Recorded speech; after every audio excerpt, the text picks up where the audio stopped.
JVH classes YouTube channel पे आप सभी विद्यार्थियों का हार्दिक स्वागत है। मेरे प्यारे विद्यार्थियों, जैसा कि आप लोगों को मालूम है कि वर्ग 10th का पाठ्यक्रम सत्र 22-23 के लिए टर्म 1 एग्ज़ाम और टर्म 2 एग्ज़ाम के लिए प्रकाशित किया गया था जैक के द्वारा।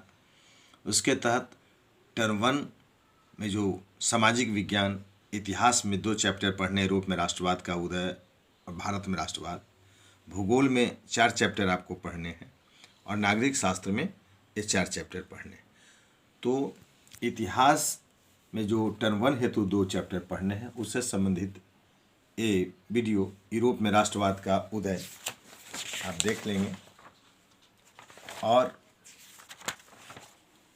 भारत में राष्ट्रवाद, इससे संबंधित मैं वीडियो अपलोड कर दिया हूँ, आप इस चैनल पर देख लेंगे। उसके बाद नागरिक शास्त्र में आपको 4 चैप्टर टर्म 1 हेतु पढ़ना है, जिसमें सत्ता की साझेदारी, संघवाद, लोकतंत्र और विविधता, और चौथा चैप्टर जाति, धर्म और लैंगिक मसले। तो इसमें सत्ता की साझेदारी ये भी वीडियो मैं इस पर अपलोड कर दिया हूँ इस चैनल पे। दूसरा चैप्टर संघवाद, इसका भी देखिए वीडियो अपलोड है।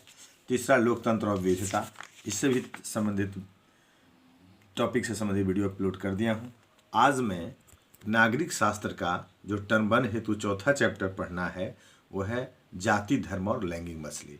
इससे संबंधित जो महत्वपूर्ण प्रश्नोत्तरी है, वस्तुनिष्ठ प्रश्नोत्तरी, उस टाइप का मैं ये बना दिया हूँ ताकि इस टाइप के ही प्रश्न पूछे जाने की संभावना है टर्म 1 हेतु।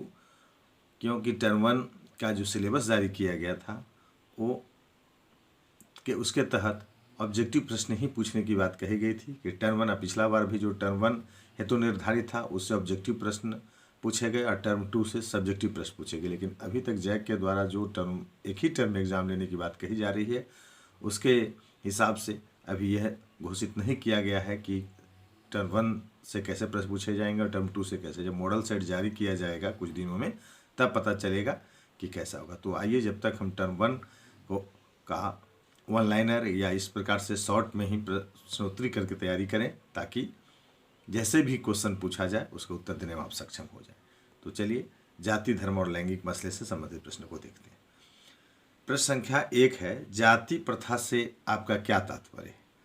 तो देखिए, राम शास्त्री ने अपनी प्रसिद्ध पुस्तक जाति की उत्पत्ति में जाति प्रथा की परिभाषा इन शब्दों में दी है: विवाह और भोजन जैसे कार्यों में कुछ लोगों के आपस में संगठित हो जाने को जाति प्रथा कहते हैं। प्रश्न संख्या 2, धर्मनिरपेक्ष राज्य किसे कहते हैं?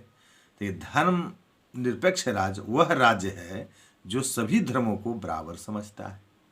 प्रश्न संख्या 3 देखें, लैंगिक असमानता किसे कहते हैं?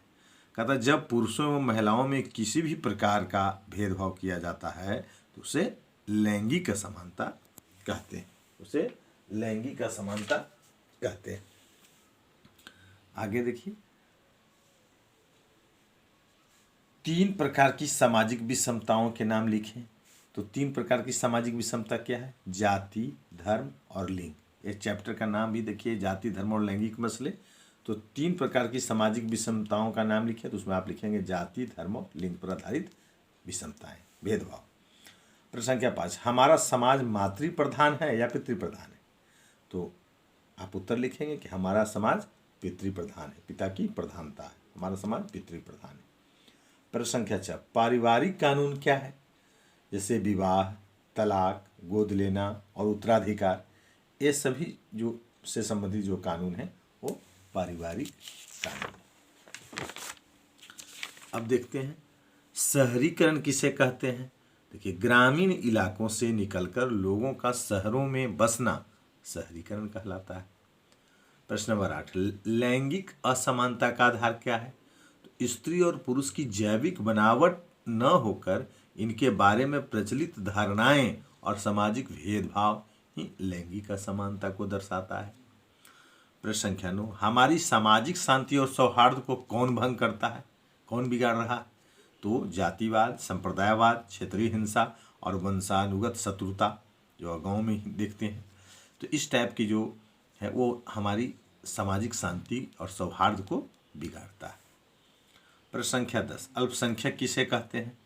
अल्पसंख्यक उन लोगों को कहते हैं जो धर्म अथवा भाषा के आधार पर किसी विशेष प्रदेशों में बहुमत में नहीं होते हैं, जिनकी संख्या कम होती है, चाहे भाषा के आधार पर, धर्म के आधार पर, जिनकी संख्या कम होती है। प्रश्न संख्या 11, महिलाओं के उत्थान के लिए कौन से कदम उठाए गए हैं? देखिए, शिक्षा, रोजगार के साथ साथ राजनीतिक और वैधानिक दर्जा महिलाओं को दिया गया है, तो महिलाओं के उत्थान के लिए ये सारे कदम उठाए जा रहे हैं। प्रश्न संख्या 12, वर्ण व्यवस्था क्या है? कि जाति समूहों के पदानुक्रम में एक जाति के लोग सामाजिक पायदान में ऊपर रहेंगे तो अन्य जाति समूह लोग क्रमागत रूप से उनके नीचे रहेंगे। ऐसी व्यवस्था ही वर्ण व्यवस्था कहलाता है। तो इस प्रकार से इस चैप्टर से संबंधित प्रश्न आप देख लेंगे।